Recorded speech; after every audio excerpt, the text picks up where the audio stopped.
Good day guys, and for today's video, TVS ROC Z125 ay nagkaroon ng problema sa kanyang makina. Ang motor ang ating ayusin sa araw nito, isa dito ang Kawasaki NS200. Drain ang kanyang baterya pero mandar ang kanyang motor. Kaya lang walang charging sa kanyang makina guys.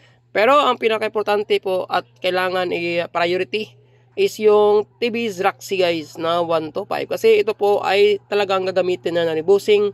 At matagal-tagal nitong nakatambay daw. Sabi ni owner, ito daw ay may problema sa kanyang makina. Ito ay pinakonsulta niya sa mga mekaniko. Ang hatol ay connecting rod. So ngayon guys, ito ay ginamit kami pa ni Bossing. Biglang tumirik at di na daw umaandar. Kaya decision si Bossing na i-standby na lang kanyang makina at makahanap na mag-home service sa kanyang motor. So tayo po ang napili ni Bossing na mag-home service sa kanyang makina guys. Itong NS200 is isang tabi lang muna natin yan. Saka natin ayusin yan pag matapos na natin ang ROC Z na TVS. So ngayon guys, hindi tayo maka-step by step at tayo ay home service na naman. Nandyan yung service natin sa labas. Yan po ang ating service ngayon. Ating Raider J110. At ayan na nga, nasimulan na natin top overhaul. So yung piston niya guys, napakalaki. Yan po ay standard, no? At napaka-rich na sunog ng kanyang piston. So natanggalin natin ang kanyang block at saka head. So yun natin na step by step guys kasi tayo po ay home service. At ito na nga ang sitwasyon ng kanyang connecting rod guys, no? So unang hawak ko pa lang is nararamdaman ko na ang laki ng side play ng kanyang connecting rod. Yun, no? Laki ng side play. Kaya pala hirap na siyang pandarin kasi nga gumigewang ng kanyang connecting rod sa loob ng kanyang block. So pawak natin kay Bossing guys, no? Para malaman din niya ang sitwasyon ng kanyang connecting rod. At kailangan natin pupukin ang ulo para marinig na ang tunog.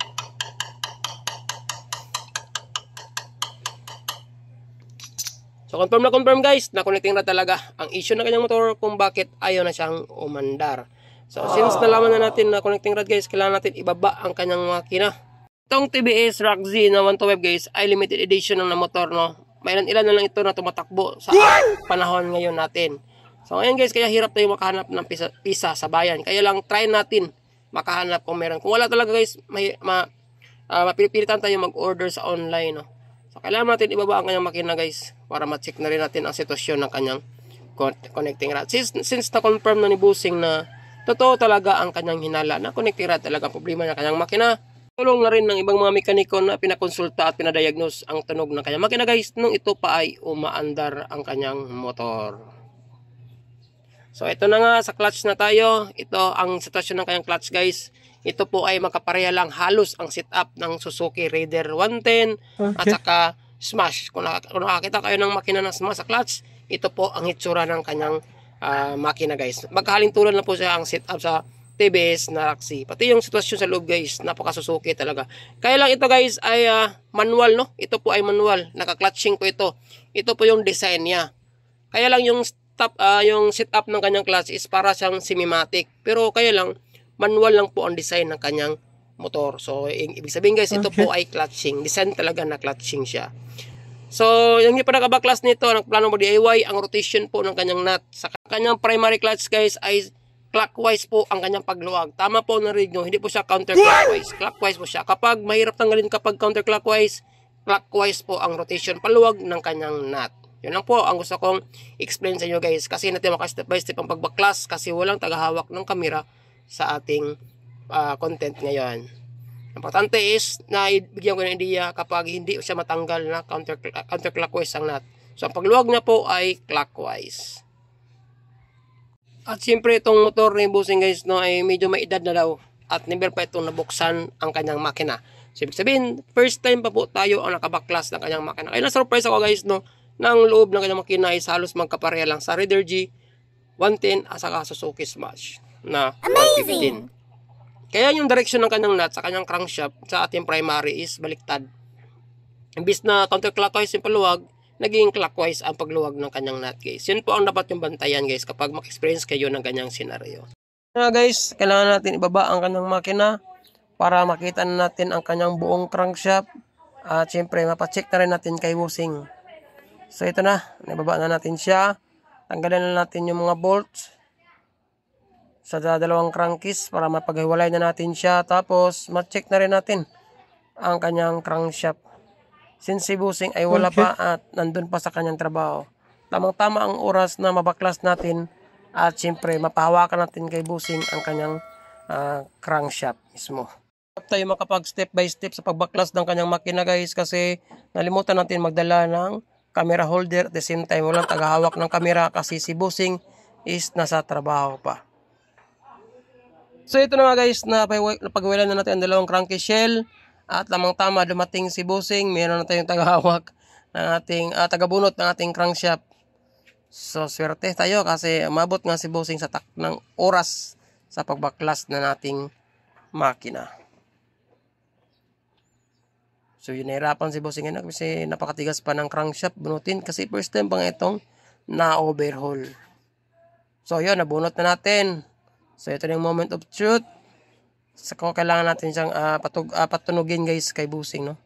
Mas maganda nga siya mismo ang makarinig sa tunog ng kanyang crankshaft guys. Para klarong-klaro talaga na may problema na ang kanyang connecting rod. Gamit ang ating rubber mallet.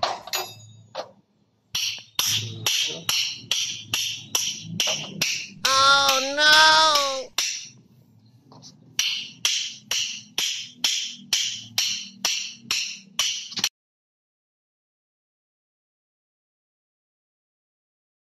Yun no, grabe na talaga ang tunog ng kanyang connecting rod.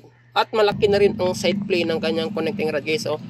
Doon ako nito, yung stick bearing niya sa loob is wasak na talaga. Kapag ganito kalaki yung side plate. Kaya hirap na siyang pandarin kasi gumigewang ng connecting rod sa loob ng kanyang block. Yun. Isa rin sa pinaproblema natin kung saan tayo makahanap ng kanyang overhauling gasket. Since sabi ni Busing na hirap na makahanap ng connecting rod na set. At alam na natin, isa din to sa magiging may encounter natin na problema. Ito yung gasket niya guys. Kasi nasira yung gasket niya na stuck. At hindi na natin siya pwedeng ibalik. Sana makahanap tayo ng kanyang overhauling gasket para hindi natin mahirapan pang gumawa ng DIY na center crankcase gasket. So yan lang guys. Dasal natin na yung connecting rod niya is makahanap tayo at pati na yun yung center gasket at sana din buong overhauling gasket ang mahanap natin guys para hindi masayang ang ating pagtrabaho sa kanyang makina. So ito din yung dalawang side bearing niya guys. Malaki na rin po ang kanyang side plate, no? So pahawak natin yan kay Busing ang side plate mamaya para siyempre kailangan natin din na i-convince siya na magpapalit din tayo ng dalawang side bearing ng kanyang motor. Aside sa connecting rod na papalitan natin, maghanap din tayo ng dalawang side bearing niya. Yun, no? So pahawak natin kay Busing yung side bearing niya guys. Yan. So sinabi ko sa kanya, malaki na po ang side plate ng inyong bearing at need na siyang palitan. At doon, nadiskubrihan ko guys, no, ang sukat pala ng kanyang side bearing ay 6305. Magkapareha po ang dalawang side bearing ng kanyang crankshaft, no? Okay. 6305 po ang kanyang side bearing. So, siyempre, need natin itong dalhin sa machine shop para mapacheck natin yung connecting rod, stick bearing, at saka matanggal yung dalawang side bearing. A few minutes later. Yun na nga guys, andito na tayo sa machine shop. At yun na, nabaklas na ating connecting rod. So, tulad ng ating hinala, wasak talaga ang kanyang stick bearing. Yun guys, oh, ubos ang kanyang stick bearing sa kanyang connecting rod. So, need din natin i-check yung kanyang loob ng kanyang connecting rod. Yun, may tama na rin guys, no? Marami na rin mga butlig-butlig at mayroon na rin mga parang rocky road sa kanyang connecting rod. Siyempre, dapat natin i-check ang kanyang crank pin. May sira ang ating connecting rod guys, matik na yan. Mas malaki ang tama ng ating crank pin. So yun na nga guys, natanggal ang kanyang crank pin. At yun na nga, tulad ng ating hinala, napakalaki ng kayod, no? O bawas ng kanyang crank pin guys. Halos maputol na ang sira ng kanyang crank pin. So ito yung dahilan kung bakit gumigiwang ng ating connecting rod. So ayun guys, sabi din ni machinist na may tama na rin ang ating crankshaft. Dala na rin is pinatagal ni Busing ang pag-overhaul ng kanyang motor.